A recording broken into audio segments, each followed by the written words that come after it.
नमस्कार। आज मैं आप लोगों के समक्ष एक ऐसी बात रखना चाहता हूँ जिसे आप सब लोगों को पता है, लेकिन कभी आप लोगों ने इस विषय में चिंतन नहीं की होगी। एक ऐसा सूत्र है जिससे हिंदू समाज को अजेय बनाया जा सके, हिंदू समाज को श्रेष्ठतम, ईश्वर की श्रेष्ठतम संरचना बनाया जा सके। और वो कोई, मैं बाहर से कोई कुछ बोलने वाला नहीं हूँ, ना ही मैं इसे कुछ बाहरी लोगों के बहकावे में बोल रहा हूँ। ये मेरा अनुभव है, अपने इस जीवन काल के अनुभव को मैं आप लोगों के समक्ष रखना चाहता हूँ।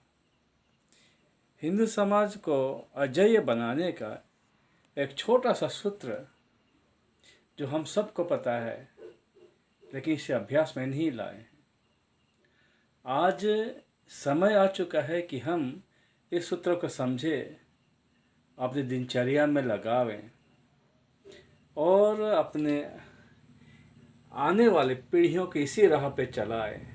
वरना वो दिन दूर नहीं कि सनातन सभ्यता विलुप्त हो जाएगी। हम भ्रम में ना रहें कि सनातन सभ्यता का विलुप्त न हो सकता है, क्योंकि कहाँ ईरान, इराक, अफ़गानिस्तान से सिमरते सिमरते ब्रह्म देश, कहाँ इंडोनेशिया से सिमरते हम कहाँ पे आ चुके हैं। अब पाकिस्तान, बांग्लादेश, नेपाल, भूटान, त्रिविष्टक यानी कि तिब्बत जाके ब्रह्म देश यानी कि म्यांमार जाके भारत का भूखंड आक्रांतित है। इसमें हमारे पुरुषार्थ की कहीं ना कहीं कमी निश्चय ही है, और इसी पुरुषार्थ को जगाने के लिए एक छोटा सा सूत्र आप सबके सम्मुख रखना चाहता हूँ। कृपया इस बात को हल्के में न ले, एक विनती है आप सबसे। और वो सूत्र इस प्रकार है, हमारे संपूर्ण जो हिंदू समाज है, जो हिंदू व्यवस्था, उसमें एक व्यवस्था है वर्ण व्यवस्था। कैसी वर्ण व्यवस्था? आप सबको पता है, शूद्र, वैश्य, क्षत्रिय और ब्राह्मण। हम यदि देखें अपने शास्त्रों को, तो अनेक समय में इसे अनेकों ढंग से पेश किया गया है। वैदिक काल में कर्म के अनुसार बनते थे, मनुष्य इन वर्णों में विभाजित होते थे। जैसे कोई पठन पाठन त्याग वगैरह में लगा हुआ है तो ब्राह्मण, और कोई छात्र वीर्य की उत्पत्ति करता है तो वो क्षत्रिय, और कोई जो फाइनेंशियल मैनेजमेंट करता है यानी कि पदार्थ का लेन देन में जिसका रुचि और ज्ञान है वो वैश्य, और जो सेवा का कार्य करता है वो शूद्र। लेकिन ये जो कर्म के आधार पर था, उसके बाद एक ऐसा दौर आया हमारे समाज में कि ये जन्मगत हो गया। जो जिससे घर में जन्मा वो वैसे ही उसे माना गया, चाहे उसमें शूद्र घर में चाहे जो कोई ब्राह्मण जन्मे यानी ब्राह्मण गुण वाला हो तभी वो शूद्र ही रहेगा, और ब्राह्मण के घर में कोई चंडाल जन्मे तभी वो ब्राह्मण ही रहेगा। तो इस कारण समाज का पतन हुआ। लेकिन मैं आप लोगों के समक्ष ये कहना चाहता हूँ कि इन्हीं वर्ण व्यवस्था को यदि हम थोड़ा ढंग से लगाना चालू करें तो निश्चय ही, निसंदेह हिंदू समाज श्रेष्ठतम समाज होगी। महादेव को भी हमें बनाया है, महादेव जिसने हमें बनाया है, इसे आप लोग अन्यों के नाम से पुकारते हैं, उस ईश्वर की, उस सत्ता को भी हम पर जरूर गर्व होगा। मैं वो इस तरह से बताना चाहता हूँ, ये चारों वर्ण को हम ऐसा करें, अलग अलग न देखें। ये चारों वर्ण यानी कि चार ओज, 4 गुण को अपने में धारण करे। उदाहरण के तौर पर, उदाहरणार्थ देखे, मनुष्य को, हर एक हिंदू को बचपन से ही ब्राह्मण का गुण सिखाए। ब्राह्मण बोले तो आज की भाषा में वैज्ञानिक, साइंटिफिक टेम्परामेंट, हर एक चीज का वैज्ञानिक ढंग से सोचना, ज्ञानी बनना, त्याग होना, त्याग करना, ये सब चीज जो है, जो साइंटिफिक टेम्परामेंट, साइंटिफिक एप्टीट्यूड, ये ब्राह्मणों का गुण था उस समय में।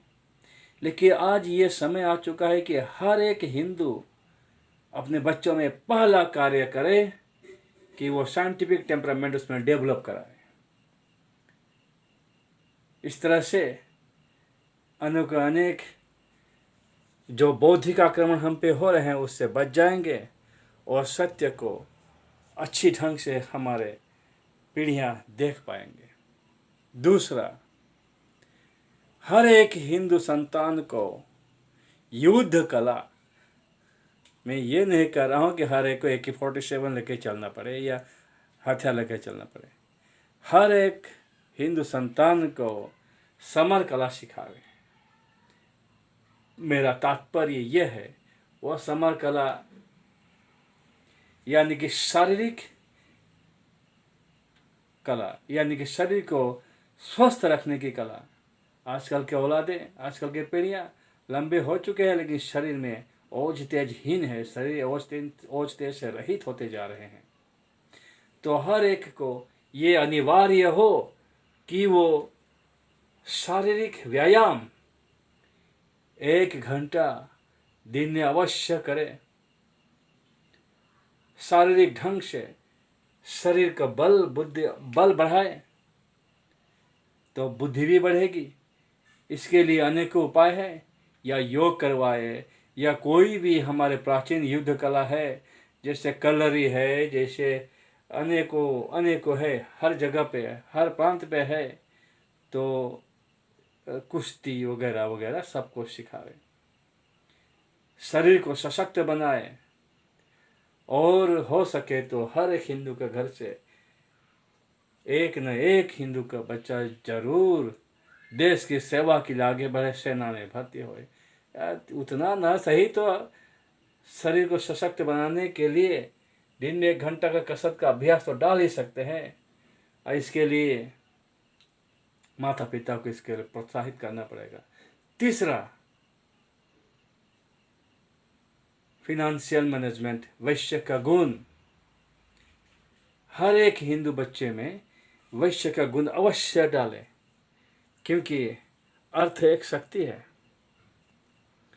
बिना अर्थ के अनर्थ हो जाता है।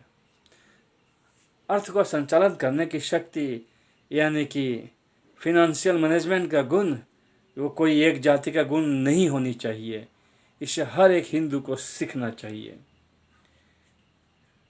मैं अनुरोध करता हूँ आप सबसे कि हर एक हिंदू का बच्चा, लड़की हो या लड़का हो, साइंटिफिक टेम्परामेंट पहले, शारीरिक दक्षता, शारीरिक योग, व्यायाम आदि दूसरे, तीसरा फिनेंशियल मैनेजमेंट के गुण सीखनी पड़ेगी, सीखना ही होगा। अर्थ को किस तरह से चालित किया जाए तो वह एक शक्ति के रूप में उभरेगा। इसका ज्ञान हर एक हिंदू को होनी चाहिए। चौथा, जो शूद्र का गुण, इसे गुण शिरोमणि बना दे। सेवा, वैज्ञानिक जो मानसिकता है, साइंटिफिक टेम्परामेंट है, उससे जो होगा, जो वृद्धि होगी, उसे मानव समाज के कल्याण सेवा में निवृत्त करे, सेवा में प्रवृत्त करे। क्षमा कर चाहिए, कभी कभी जी भटकता है। तो उसे मानव समाज की सेवा में प्रवृत्त करे। ये हुआ अच्छा शूद्र का गुण। शूद्र का गुण गुण शिरोमणि में मानता हूँ, बिना सेवा के कुछ नहीं होता है। दूसरा, छात्र वीर्य, ये भी सेवा में समर्पित करें। फिनेंशियल नॉलेज फिनेंशियल या एक्सपर्टाइज, इसको भी सेवा में निवृत्त करें, तो चौथा गुण स्वयं सब में आ जाएगा। ये सेवा का भाव सब में डालें, छात्र का वृत्ति सब में डालें, ब्राह्मण का गुण सब में डालें। हर एक में यदि ये चारों वर्ण का गुण हर एक हिंदू में समाहित हो जाए तो वो हिंदू समाज, वो हिंदू का बच्चा, वो हिंदू का पीढ़ी अजय हो जाएगी। विश्वास कीजिए, इस बात को आपसे अनुरोध है कि इसे आप आगे बढ़ाइए, शेयर कीजिए। कृपा करके शेयर के साथ साथ सब्सक्राइब भी करें, लाइक करें, ताकि मैं इस तरह के प्रेरणार्थक चीज़ें लेकर आपके समक्ष दोबारा आ सकूं। धन्यवाद। हर हर महादेव।